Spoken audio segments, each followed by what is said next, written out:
Ready to take your iPhone lock screen from drab to fab? Let's widgetize. First, make sure your iPhone is updated to iOS 16 or later. We need those fancy lock screen customization features. Next, long press anywhere on your lock screen. Hold it down until you see the Customize option appear. Tap Customize beneath your current lock screen. This opens the lock screen editor. Now, tap on the rectangular space below the clock. This is where your widgets will live. A panel with all available widgets will pop up.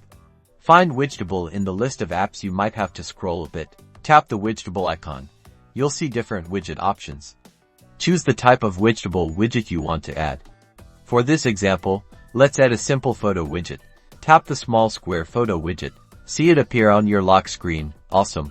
Now tap Done in the top right corner. Tap on the lock screen image itself to save and exit the customization mode. And there you have it.